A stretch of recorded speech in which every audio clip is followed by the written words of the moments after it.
You think fresh bread is supposed to mold within days. But here's the shocking truth. Medieval bread stayed edible for weeks using fermentation secrets that 95% of modern bakers have completely abandoned.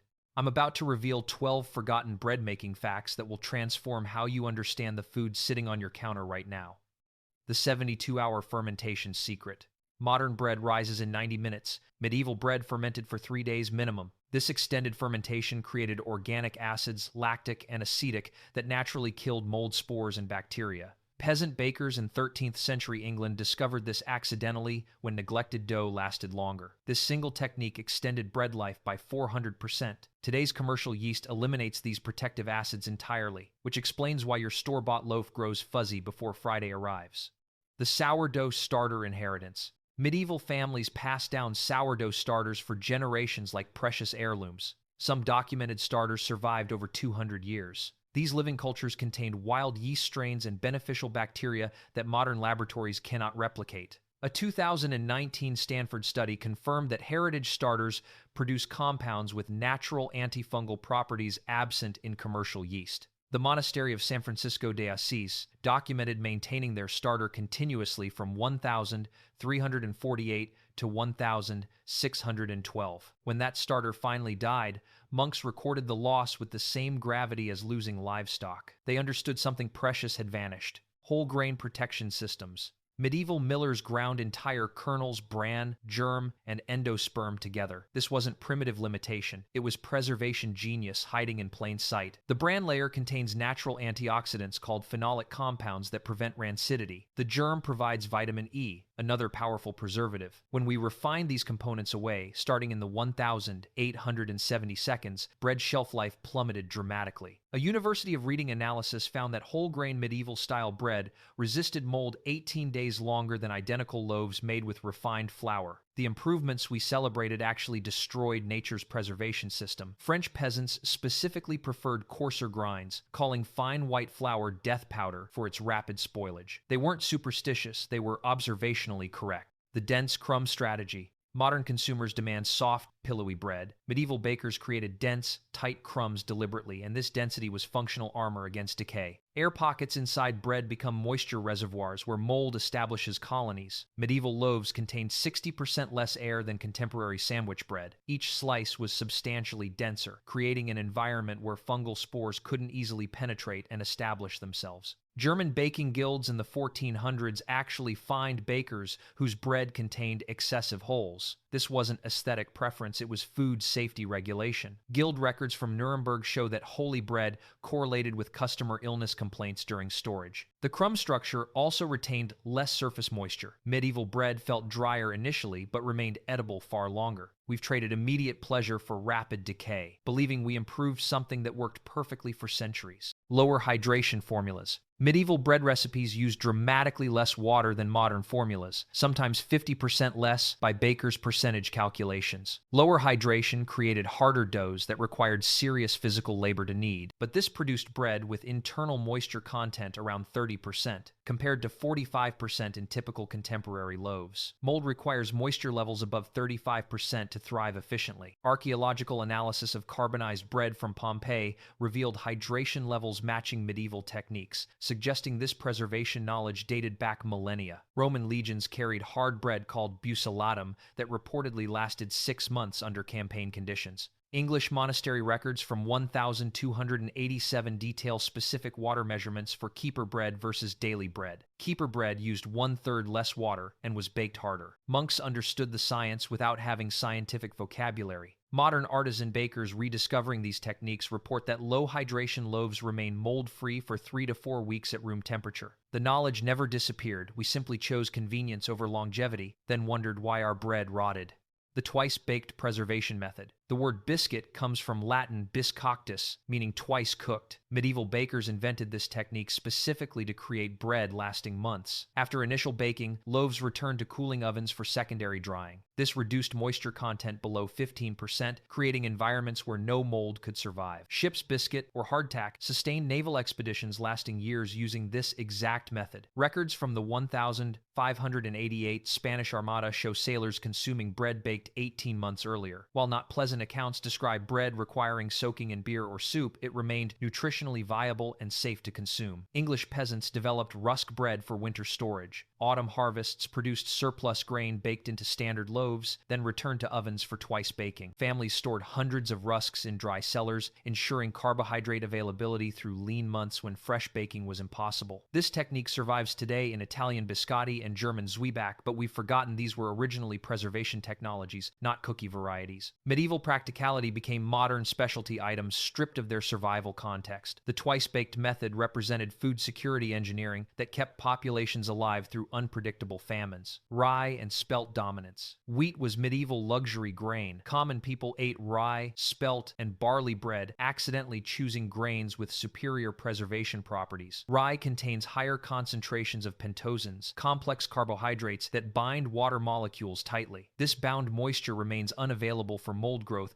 while keeping bread from becoming completely rock hard. German pumpernickel traditionally lasted 6 to 8 weeks precisely because of rye's unique chemistry. Spelt, an ancient wheat ancestor, contains more protein and fiber than modern wheat varieties. These components create denser bread structures resistant to fungal invasion. Roman agricultural writer Columella specifically recommended spelt for military provisions because of its keeping qualities. When wheat became affordable for common people after 1850, bread shelf life dropped precipitously. Bakers added preservatives to compensate for what grain selection had provided freely. We essentially solved a problem we created by abandoning better raw materials. A 2021 comparison study at Wageningen University found rye-based medieval recipes remained edible 340% longer than wheat equivalents. The inferior grains of peasant diet actually provided superior food technology. Northern European populations who never fully transitioned to wheat, Scandinavians, Germans, Russians, maintained these grain traditions longest. Their traditional breads still reflect medieval preservation wisdom embedded in ingredient choice. The knowledge hiding in peasant poverty outlasted aristocratic wheat preferences. The crucial crust barrier. Medieval ovens reached temperatures exceeding 700 degrees Fahrenheit, far hotter than modern home ovens. This extreme heat created crusts fundamentally different from what we produce today. These thick, deeply caramelized crusts formed genuine moisture barriers. Maillard reaction products at high temperatures create complex polymers with antimicrobial properties. The crust wasn't just flavor, it was protective packaging grown from the bread itself. Communal village ovens, called ban ovens in France, achieved these temperatures by burning whole timber overnight. Baking began when flames died, using residual heat from stone walls that had absorbed hours of intense fire. No modern oven replicates this thermal mass and radiant heating pattern. The crust also represented the only portion commoners could afford to season. Salt was expensive, so it concentrated in outer layers exactly where preservation was most needed. This economic limitation accidentally optimized antimicrobial protection at bread's most vulnerable surface. When sliced bread appeared in 1928, it immediately exposed soft interior to air and contamination. Sales exploded because convenience trumped preservation. Within a decade, commercial preservatives became standard additions because slicing had destroyed the natural barrier system. Medieval bakers spent centuries perfecting.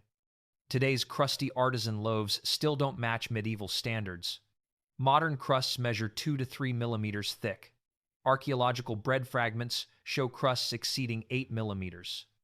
We've kept the word while losing the reality it described. Lower hydration formulas. Medieval bread recipes used dramatically less water than modern formulas, sometimes 50% less by bakers' percentage calculations. Lower hydration created harder doughs that required serious physical labor to knead, but this produced bread with internal moisture content around 30%, compared to 45% in typical contemporary loaves. Mold requires moisture levels above 35% to thrive efficiently. Archaeological analysis of carbonized bread from Pompeii revealed hydration levels matching medieval techniques, suggesting this preservation knowledge dated back millennia. Roman legions carried hard bread called bucellatum that reportedly lasted 6 months under campaign conditions. English monastery records from 1287 detail specific water measurements for keeper bread versus daily bread. Keeper bread used 1/3 less water and was baked harder. Monks understood the science without having scientific vocabulary. Modern artisan bakers rediscovering these techniques report that low hydration loaves remain mold-free for 3 to 4 weeks at room temperature. The knowledge never disappeared. We simply chose convenience over longevity, then wondered why our bread rotted. The twice-baked preservation method. The word biscuit comes from Latin biscoctus, meaning twice cooked. Medieval bakers invented this technique specifically to create bread lasting months. After initial baking, loaves returned to cooling ovens for secondary drying. This reduced moisture content below 15%, creating environments where no mold could survive. Ship's biscuit, or hardtack, sustained naval expeditions lasting years using this exact method. Records from the 1588 Spanish Armada show sailors consuming bread baked 18 months earlier. While not pleasant accounts describe bread requiring soaking in beer or soup, it remained nutritionally viable and safe to consume. English peasants developed rusk bread for winter storage. Autumn harvests produced surplus grain baked into standard loaves, then returned to ovens for twice baking. Families stored hundreds of rusks in dry cellars, ensuring carbohydrate availability through lean months when fresh baking was impossible. This technique survives today in Italian biscotti and German Zwieback, but we've forgotten these were originally preservation technologies, not cookie varieties. Medieval practicality became modern specialty items stripped of their survival context. The twice-baked method represented food security engineering that kept populations alive through unpredictable famines. Rye and spelt dominance. Wheat was medieval luxury grain. Common people ate rye, spelt, and barley bread, accidentally choosing grains with superior preservation properties. Rye contains higher concentrations of pentosans, complex carbohydrates that bind water molecules tightly. This bound moisture remains unavailable for mold growth while keeping bread from becoming completely rock hard. German pumpernickel traditionally lasted 6 to 8 weeks precisely because of rye's unique chemistry. Spelt, an ancient wheat ancestor, contains more protein and fiber than modern wheat varieties. These components create denser bread structures resistant to fungal invasion. Roman agricultural writer Columella specifically recommended spelt for military provisions because of its keeping qualities. When wheat became affordable for common people after 1850, bread shelf life dropped precipitously. Bakers added preservatives to compensate for what grain selection had provided freely. We essentially solved a problem we created by abandoning better raw materials. A 2021 comparison study at Wageningen University found rye-based medieval recipes remained edible 340% longer than wheat equivalents. The inferior grains of peasant diet actually provided superior food technology. Northern European populations who never fully transitioned to wheat, Scandinavians, Germans, Russians, maintained these grain traditions longest. Their traditional breads still reflect medieval preservation wisdom embedded in ingredient choice. The knowledge hiding in peasant poverty outlasted aristocratic wheat preferences. The crucial crust barrier. Medieval ovens reached temperatures exceeding 700 degrees Fahrenheit, far hotter than modern home ovens. This extreme heat created crusts fundamentally different from what we produce today. These thick, deeply caramelized crusts formed genuine moisture barriers. Maillard reaction products at high temperatures create complex polymers with antimicrobial properties. The crust wasn't just flavor, it was protective packaging grown from the bread itself. Communal village ovens, called ban ovens in France, achieved these temperatures by burning whole timber overnight. Baking began when flames died, using residual heat from stone walls that had absorbed hours of intense fire. No modern oven replicates this thermal mass and radiant heating pattern. The crust also represented the only portion commoners could afford to season. Salt was expensive, so it concentrated in outer layers exactly where preservation was most needed. This economic limitation accidentally optimized antimicrobial protection at bread's most vulnerable surface. When sliced bread appeared in 1928, it immediately exposed soft interior to air and contamination. Sales exploded because convenience trumped preservation. Within a decade, commercial preservatives became standard additions because slicing had destroyed the natural barrier system. Medieval bakers spent centuries perfecting. Today's crusty artisan loaves still don't match medieval standards. Modern crusts measure 2 to 3 millimeters thick. Archaeological bread fragments show crusts exceeding 8 millimeters. We've kept the word while losing the reality it described. You think fresh bread is supposed to mold within days. But here's the shocking truth. Medieval bread stayed edible for weeks using fermentation secrets that 95% of modern bakers have completely abandoned. I'm about to reveal 12 forgotten bread-making facts that will transform how you understand the food sitting on your counter right now. The 72-hour fermentation secret. Modern bread rises in 90 minutes. Medieval bread fermented for 3 days minimum. This extended fermentation created organic acids, lactic and acetic, that naturally killed mold spores and bacteria. Peasant bakers in 13th century England discovered this accidentally when neglected dough lasted longer. This single technique extended bread life by 400%. Today's commercial yeast eliminates these protective acids entirely, which explains why your store-bought loaf grows fuzzy before Friday arrives.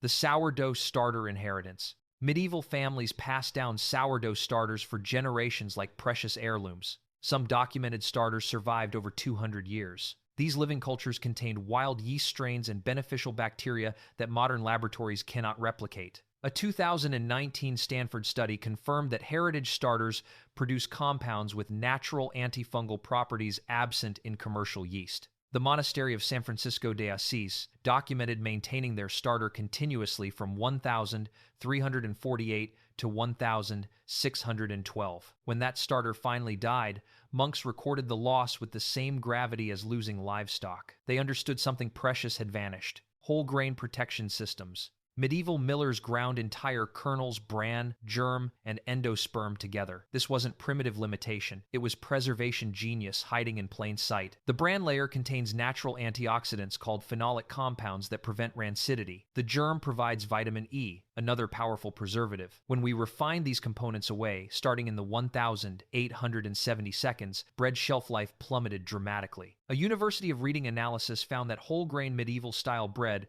resisted mold 18 days longer than identical loaves made with refined flour. The improvements we celebrated actually destroyed nature's preservation system. French peasants specifically preferred coarser grinds, calling fine white flour death powder for its rapid spoilage. They weren't superstitious, they were observationally correct. The dense crumb strategy. Modern consumers demand soft, pillowy bread. Medieval bakers created dense, tight crumbs deliberately, and this density was functional armor against decay. Air pockets inside bread become moisture reservoirs where mold establishes colonies. Medieval loaves contained 60% less air than contemporary sandwich bread. Each slice was substantially denser, creating an environment where fungal spores couldn't easily penetrate and establish themselves. German baking guilds in the 1400s actually fined bakers whose bread contained excessive holes. This wasn't aesthetic preference, it was food safety regulation. Guild records from Nuremberg show that holy bread correlated with customer illness complaints during storage. The crumb structure also retained less surface moisture. Medieval bread felt drier initially, but remained edible far longer. We've traded immediate pleasure for rapid decay, believing we improved something that worked perfectly for centuries.